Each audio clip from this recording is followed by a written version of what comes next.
Dieu, c'est quoi ce teint? J'ai le pif tout rouge. Avant de commencer cette vidéo, je voudrais juste préciser que je suis allée au soleil et que j'ai pas l'habitude d'aller au soleil. Mais je peux même pas me regarder sérieusement en fait. J'ai le nez tout rouge. C'est pas possible. Hein. Aujourd'hui on se retrouve pour une nouvelle vidéo qui va être une première partie d'un update lecture du mois d'avril parce que j'ai pas mal lu pendant le mois d'avril et que j'ai vu que le dernier update avait fait 20 minutes et je veux pas trop mettre des vidéos de cette longueur là sur ma chaîne. Du coup c'est parti pour la première partie dans laquelle je vais vous présenter 4 livres. Pendant le mois d'avril, j'ai dû lire 2 lectures pour le lycée et il y en a sûrement une troisième qui va se rajouter là. Du coup, j'en mets une dans cette update là et une dans le prochain, comme ça va. Alors au début du mois d'avril, en fait, j'ai acheté à ma mère ce livre, donc Vous n'aurez pas ma haine de Antoine Léris. On l'avait vu une fois toutes les deux à la télé et on s'était dit qu'on avait très envie de le lire et je l'ai vu en boutique, du coup je me suis dit tiens, je vais lui acheter. Je l'ai lu avant elle. Ah, c'est toi? Ah, pardon. Et dans ta chambre là-haut? Non, il est pas dans ma chambre. Où il est? Bah, en tout cas, je crois pas qu'il soit là-haut. Attends. Ah, si, il est dans le lit. Non, non, non, non, non, non. S'il te plaît. Bah, attends, j'enlève les livres. Oui, tu dois enlever. Oh, j'en ai marre. J'ai enlevé mes chaussures. Oh, bah, J'en ai merci. pas. Bah, je suis J'en ai rassurée pas. alors. Je n'ai pas. Je suis rassurée, t'imagines pas. Non, mais monte dans mon lit. Non, j'ai pas envie. Oh. Mais c'est pas là, j'aime pas. Bonjour la vidéo. Viens. C'est ma gulette. Oh bon, je vais aller chercher mes livres. Pour la vidéo d'après, je fais une vidéo après. Oh, quoi? Et du coup, c'est un petit livre qui fait vraiment pas beaucoup de pages. Il fait 123 pages et c'est écrit même des fois, il y a vraiment rien d'écrit en fait. Et c'était un livre de fou qui m'a fait grandir un peu, vous pouvez pas imaginer. Antoine Léris, il est jeune papa, son fils, je crois, il a 11 mois à peu près, un truc comme ça. Et le 13 novembre, il a perdu sa femme au Bataclan. Et en fait, au lieu d'être pris de haine pour les gens qui ont tué sa femme, qui n'avaient clairement rien fait, il va essayer de continuer de vivre, il va nous raconter son chemin dans le deuil, même si à la fin du livre on le lâche, le deuil il est pas fait, c'est clair. Je sais pas comment expliquer parce que c'est un livre tellement spécial qui est tout court et on voit sa manière qu'il a avec son fils d'accepter la mort, mais en même temps le désespoir qu'il a en face. Et je sais pas, c'est le genre de livre qui... Ce gars m'a impressionné à un point, j'étais en mode mais comment on peut réagir comme ça? Je veux dire, moi je serais complètement accablée, je serais en train de pleurer au fond de mon lit tout le temps. Et lui, bah non, il peut pas parce qu'il faut qu'il continue de se battre, il faut qu'il continue d'élever son fils parce que sa femme aurait voulu ça. Et c'est carrément, mais waouh, vraiment. Il y a qu'un mot, c'est waouh. J'ai adoré ce livre. C'est pas un coup de cœur parce je pense qu'on peut pas avoir de coup de cœur pour ce genre de livre, mais c'est un... Ouais, je lui ai mis 5 sur 5 parce que c'est juste... Ouais, j'ai même pas les mots. Et en fait, j'ai lu ce livre dans le bus la moitié du temps. Et je pense que si j'avais pas été dans le bus, en fait j'étais prise de cette émotion, vous savez, vous avez ce poids sur le cœur, mais en même temps vous pleurez pas parce que bah y a du monde autour de vous, mais vous vous dites mais c'est juste impressionnant ce que le gars fait et c'est juste une belle leçon de vie. Parce qu'à la fois le personnage masculin il est admirable, mais en même temps il est pas trop héroïque, c'est-à-dire qu'on voit ses faiblesses. Du coup je vous le conseille à tout le monde et je pense qu'il faut vraiment le lire au bon moment, mais en même temps je m'attendais à vraiment sentir l'horreur du massacre et tout ça, et en fait non, pas du tout. En fait on suit vraiment un personnage qui accepte le fait que sa femme soit morte de la main de quelqu'un d'autre et qu'il ait rien pu décider, mais qu'ils doivent continuer à se battre, mais qu'ils soient obligés de continuer à se battre pour son fils. Oh, la différence. Je suis quelqu'un qui adore tout ce qui est histoire avec les soldats qui reviennent de la guerre ou qui sont en permission, c'est un truc, je sais pas, je suis fascinée un petit peu. J'ai vu sur la chaîne de Tania, donc de la chaîne Read Listen Feel. Yeah, c'est super dur à dire, essayez de le dire à voix haute, vous allez voir. Donc sur cette chaîne, j'ai vu Come Back to Me de Mila Gray, c'est chez les éditions Milady New Adult, qui a été un coup de cœur de ouf, mais un truc que vous ne pouvez pas imaginer. J'ai adoré ce livre. En fait, dans cette histoire, on va suivre Kit, qui est en marine et qui a avec son meilleur pote, ils se sont engagés dans la marine, ils sont un peu séducteurs, voilà, ils vivent un peu au jour le jour. Son meilleur pote qui s'appelle Riley. Sauf que Riley, il a une petite sœur qui s'appelle Mila, n'importe quoi, c'est le nom de l'auteur. Qui s'appelle Jessa. Et Jessa et Riley, en fait, ça fait plusieurs années. Non, pas Riley. Putain, mais je m'embrouille. Je suis désolée pour ce résumé de merde. Jessa et Kit, ça fait, je sais pas, depuis la dernière permission, qu'ils sont un petit peu. Kit, il a vu Jessa différemment. Jessa, ça fait plusieurs années qu'elle aime vraiment bien Kit. Et là, ils ont une permission d'1 mois. Et pendant 1 mois, on va suivre. Ça va très très vite entre eux, hein, vraiment. Et on va suivre leur amour à eux deux. Puis on va suivre quand lui il va retourner au front avec le frère, donc Riley. Et c'est génial. Et c'est super bien parce qu'en fait il y a cette impression un amour de vacances parce qu'il y a une période limitée, donc c'est comme quand on part, je sais pas, en camping, j'en sais rien.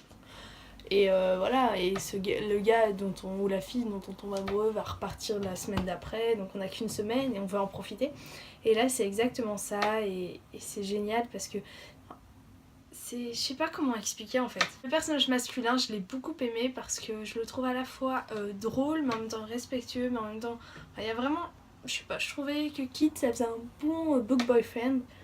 Et Jessa, je l'ai trouvée très intéressante et en même temps très réaliste. C'est pas du tout le genre de personnage féminin qui va nous énerver un petit peu, où on sait pas trop quoi en penser. Non, Jessa, je l'ai vraiment bien aimée, et puis vu la famille qu'elle a, vraiment, je trouve qu'elle s'en sort bien. Ouais, je sais pas, je me suis beaucoup identifiée à elle.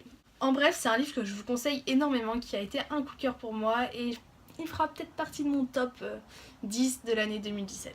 Ensuite, j'ai lu le tome 4 de la série Off Campus, donc The Goal. Il y a une vidéo qui va arriver très prochainement sur ma chaîne sur la saga en entier parce que c'est une saga que j'ai adorée et du coup j'avais très envie de vous en parler.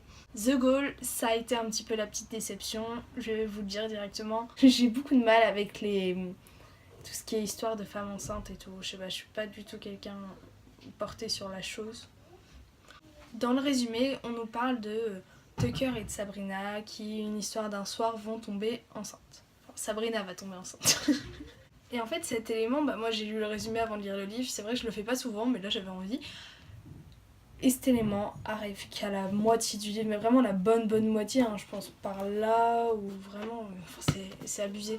Pendant tout le livre, je me dis, mais quand est-ce qu'elle va réaliser qu'elle est enceinte? Vraiment, j'étais en mode, allez, oui, bah si tu vomis, si t'as des nausées, c'est que t'es enceinte, mais va faire un test. Enfin, la fille réalise même pas en fait, et ça m'a... Dans la moitié du livre, j'avais envie de la gifler en disant, mais réalise un petit peu. Mais en même temps, au début, je l'aimais bien parce que Sabrina, c'est un personnage très fort, qui a pas une famille facile, et qui est vraiment concentrée sur ses études, qui a envie de réussir par elle-même, et c'est quelque chose que j'ai beaucoup aimé en elle.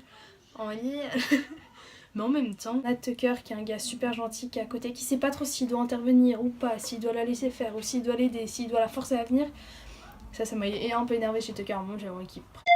Et Sabrina, ouais, ça m'a un peu énervé parce que voilà, t'as un gars super gentil en face, j'ai eu confiance, c'est perdre ton gosse, voilà quoi. Donc je vous conseille de lire cette série en fait, parce que le tome 3 ça a été un énorme coup de cœur, les 2 premiers tomes j'ai beaucoup aimé aussi. Mais c'est vrai que le tome 4 est un peu en deçà, et j'ai vraiment envie de continuer à lire des livres de Elle Kennedy. Je crois pas qu'elle en ait sorti d'autres en français. Je sais pas, peut-être que je vais me mettre à la lecture VO du coup, on sait pas. Donc pour les cours en fait, mon prof de français nous a distribué une liste. Mon prof de français nous a distribué une liste où on avait plusieurs choix, orgueil et préjugés, machin, je les ai déjà lus, j'avais pas envie de les relire.